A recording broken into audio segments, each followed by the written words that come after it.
मारो इसे और मारो इसे, ये इसी लायक है। अरे मारो यार। सरपंच जी, कालिया को चोरी करते हुए हम सब ने रंगे हाथ पकड़ा है। अब इसे गांव से बाहर निकाल देने में ही हम सबकी भलाई है। तो देर किस बात की है, अभी इसे धक्के मार के इस गांव के बाहर का रास्ता दिखा दो।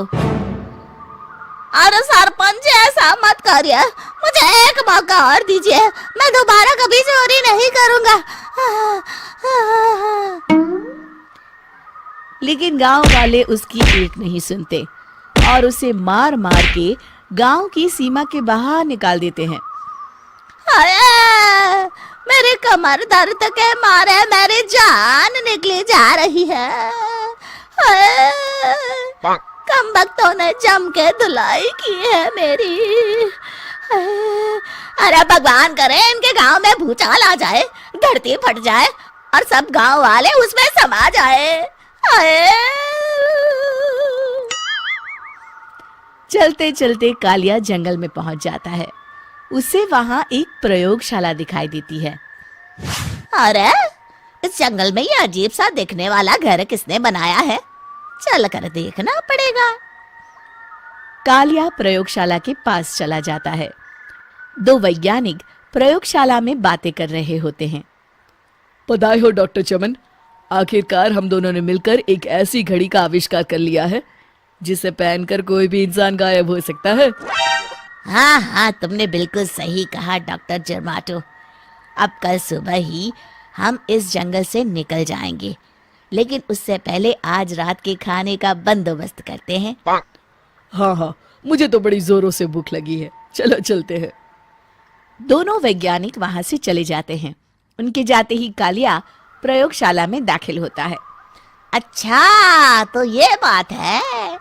कालिया बड़े से कांच के अंदर रखी घड़ी को बाहर निकाल लेता है और अपनी कलाई पर बांध लेता है। फिर घड़ी में लगा बटन दबा देता है। कालिया को एक जोरदार झटका लगता है। कालिया अपने आप को आईने में देखता है तो उसका पूरा शरीर पूरी तरह से गायब हो चुका होता है। अब तो जो चाहे वो कर सकता हूँ।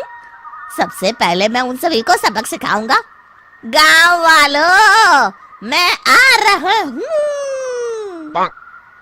कालिया गांव की ओर चल पड़ता है। थोड़ी देर के बाद दोनों वैज्ञानिक वहां आते हैं। अरे ये क्या, लगता है कोई हमारी घड़ी चुरा कर ले गया है। ये देखो पैरों के निशान। अब क्या होगा, अगर वो घड़ी किसी गलत हाथों में पड़ गई तो अनर्थ हो जाएगा। तुम चिंता मत करो, हमारी घड़ी में जो बैटरी लगी है ना, वो सिर्फ 24 घंटे चलेगी। उसके बाद वो घड़ी काम करना बंद कर देगी। उधर दूसरी तरफ गांव में सरपंच अपने घर में सो रहा होता है। तभी एक आहट से उसकी नींद खुल जाती है। अरे कौन है, कौन है वहाँ? बड़े मजे से सो रहा है, आज मैं तुझे नहीं छोड़ूंगा। कालिया पास में पड़ा डंडा उठाकर सरपंच की पिटाई शुरू कर देता है। ये ले, ये और ये ले, तू इसी लायक है, ले। आप मर गए। अरे अरे ये क्या हो रहा है? अरे अरे कोई बचाओ मुझे, मेरे घर में भूत आ गया है। सही कहा, मैं भूत ही तो हूँ, ये ले। अरे भूत जी, मैंने आपका क्या बिगाड़ा है, मुझे छोड़ दीजिए। आपको क्या चाहिए? तेरे घर में जितना भी पैसा है ना, मुझे ला कर दे दे, तब मैं तुझे छोड़ दूंगा और यहाँ से चला जाऊंगा। सरपंच अपनी तिजोरी से पैसे निकालकर एक बड़े कपड़े में बांधकर जमीन पर रख देता है और कालिया वो सारा पैसा लेकर वहां से चला जाता है। दूसरी तरफ जमींदार गांव के चौराहे पर खड़ा कुछ लोगों से बात कर रहा होता है। इस कमीने जमींदार ने भी मुझे बहुत पीटा था, इससे भी बदला लेना तो बनता है। हाँ? जमींदार अचानक अपने आप को चांटे मारने लगता है। अरे भाई ये क्या हो रहा है? जमींदार साहब अब ठीक तो है ना? अरे मुझे नहीं पता भाई।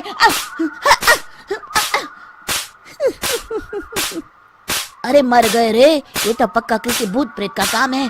जमींदार के अंदर कोई भूत आ गया है। इससे पहले कि ये हमारे अंदर आ जाए, मनोहर भाई अपनी जान बचानी है तो भागो यहाँ से। ये क्या? अरे बाप रे बाप, मुझे तो भूतों से बड़ा डर लगता है। मैं तो चला यहाँ से। अगली सुबह इस घटना से पूरे गांव में दहशत फैल जाती है। सभी गांव वाले आपस में बात करने लगते हैं। अरे भाई पता नहीं कहाँ से हमारे गांव में एक भूत आ गया है। उसने कल रात को सरपंच और जमींदार की खूब पिटाई की और उनके सारे पैसे भी लेकर चला गया। हाँ भाई हाँ, ये भूत तो मुझे बड़ा अजीब लगता है। मेरी समझ में नहीं आता कि भूत उन पैसों का करेगा क्या। अरे तेल में पकोड़े बना के तलेगा बेवकूफ। इस बात की चिंता करके कहीं वो भूत हमारे घर में ना आ जाए। तुम बिल्कुल सही कह रहे हो आर्या, मैं भी इसी बात से घबरा रहा हूँ। अच्छा, अब मैं अपने घर जा रहा हूँ। तुम सब भी अपने अपने घर चले जाओ। उस भूत का कोई भरोसा नहीं है। हाँ। तीनों वहां से चले जाते हैं। दूसरी तरफ कालिया सारे पैसों को एक खंडर में छुपा देता है।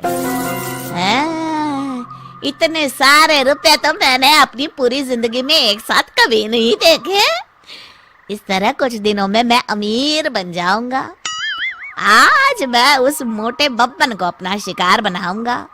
सुना है दहेज में बहुत सारे पैसे और गहने मिले हैं उसे। रात होते ही कालिया बब्बन के घर में घुस जाता है।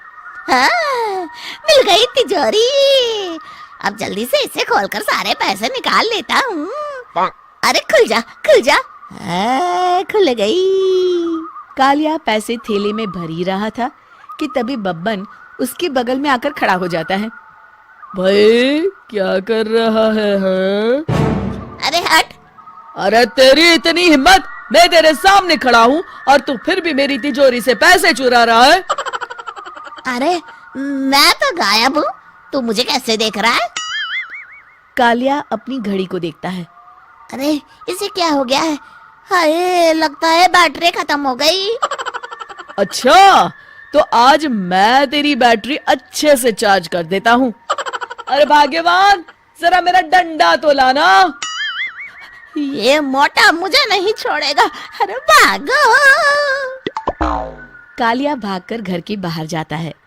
बाहर सभी गांव वाले हाथ में डंडा लिए खड़े होते हैं। अच्छा, तो तू वो भूत है? मुझे माफ कर दीजिए सरपंच जी, मैं आपके और जमींदार जी के सारे पैसे लौटा दूंगा और आज ही हमेशा के लिए ये गांव छोड़कर चला जाऊंगा। शिक्षा, बुराई